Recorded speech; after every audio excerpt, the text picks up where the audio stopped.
Thank you, Madam President. I always look forward to this weekend. It's kind of a reset, I think, for all of us in terms of how we manage to sit in this amazing place doing the things that Dr. King, quite honestly, could only dream of. It's a holiday of enduring hope. As we commemorate the 40th anniversary of the King holiday being signed into law by President Reagan in 1983, let's not forget that when the idea of this day was brought to the floor of the House of Representatives, only two other individuals had federal holidays reserved for them: George Washington and Christopher Columbus.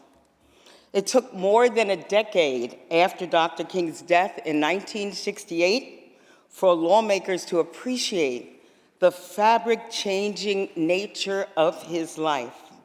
But it still wasn't until 2000 that all 50 states in the nation celebrated MLK Day. And still, he stands alone as having the only federal holiday designated for a Black person. The fight to recognize Dr. Martin Luther King Jr. Day serves as an important reminder that change never comes easily and progress itself is often contested.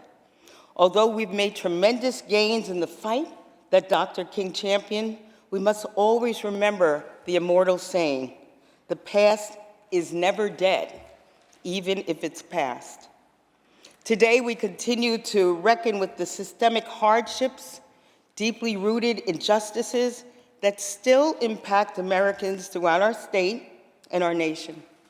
We remain committed to advancing in these chambers legislation that helps every individual gain a foot on the ladder while undoing policies which kept them off the ladder in the first place. We will model grace and integrity in our positions and bear in mind that the good fight is often a difficult one and it's often a lonely one.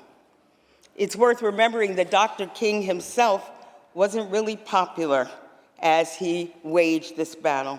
We remember his legacy with great endearment now, but just 2 years before his murder, 2/3 of Americans disagreed with his message.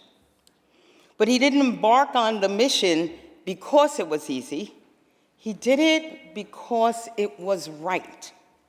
Whether it be championing the beliefs that we are all indeed created equal, rooting out our racist laws and policies, marching with leaders and activists in the face of brutality, standing with brothers and sisters everywhere, including those in labor, offering dignity to the many victims of the fight, Dr. King remained steadfast in his principles. To be only 39 years old and endowed with such courage, not only to stand up to centuries of codified violence, but to do so with the whole nation against you, exemplifies a labor of bravery that is so few and far between. But I look at certainly my conference and I see so many firsts of their kind, including the youngest senators, people who I have to tell that Stevie Wonder's birthday anthem is really about Dr. King. How many people knew that? Did you know that? Yeah, some people they just think it's like the Black Happy Birthday song. No. It really was because they were trying to, Stevie wanted to push the issue about Dr. King deserving a birthday. But this amazing group of people embody the vigor and the desire to not only fulfill the dream, but to take action in those spaces where injustice has so long resided. It's a pressing reminder that we don't do this work because it's easy, We don't take these battles head on because we think other people will join us. We do it because it's the right thing to do. And in a generation's time, when our grandchildren receive the world that we made for them, we must leave it better for them than the way we found it. That's exactly what Dr. King did.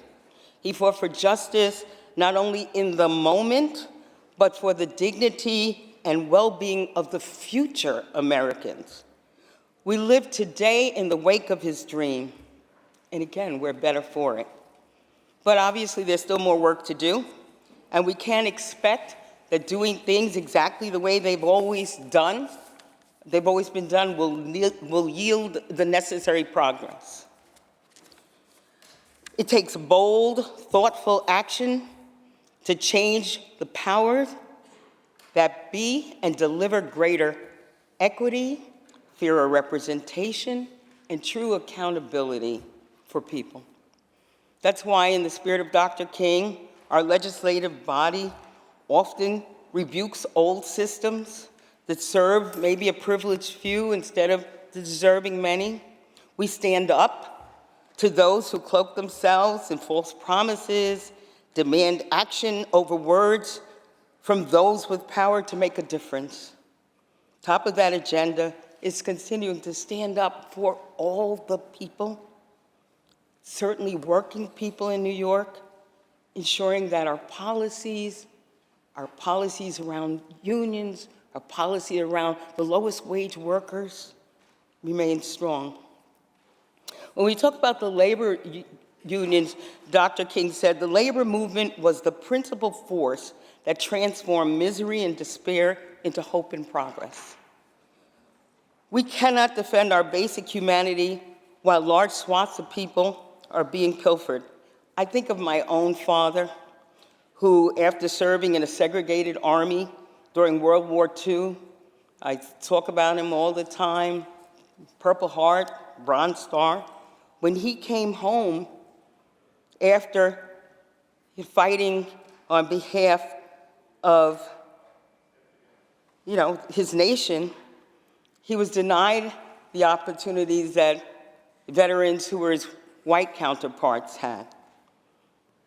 What made the difference for us, keeping a roof over our head after he'd served so valiantly, was by being able to join a union.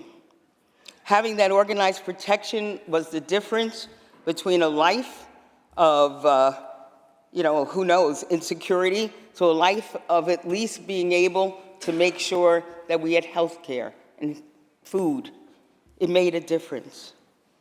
As elected leaders, we hold an awesome responsibility to steer the ship in accordance with the people's will. It took our state nearly 200 years to elect non-white men in the highest levels of New York government. And yet, Speaker Hastie, Governor Hochul, and myself still stand sort of unique and alone among U.S. states in our historic roles. I take my position here very seriously. I know that it was made not in part, but in total by the people who came before me, including my parents. Their great sacrifices. Those who gave up everything had nothing to move the needle just an inch. That's why in this office, leading the most diverse Senate conference in the history of our state, I'm committed to moving mountains for those who will come after us. As we gain momentum, we must continue extending a hand out to the margins of our community, to the people who too often get left behind in the winds of change. We have to build coalitions on the ground who will rise up through the ranks and assume their own rightful place in power. We need good faith actors, not Trojan horses, who will fight for the best interests of our communities and uphold the values they were chosen by. We need the right people in the right places to make change happen in perpetuity. Dr. King said it best himself, that human progress is neither automatic nor inevitable. Every step towards the goal of justice requires sacrifice, suffering, and struggle, and tireless exertions and passionate concern of dedicated individuals. That's who we are in this chamber.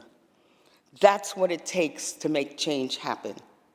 I wish us all the tireless exertion, the passionate concern required in our legislative duties, and the courage to continue fighting for what's right over what's popular as we build towards a more perfect New York and a more perfect union for us, for our children, and for our grandchildren, for the possibilities of really achieving the dream that Dr. King saw for each of us. So happy post-King Day. May we live in that understanding of what his mission was for this day and every day forward. Thank you, Madam President.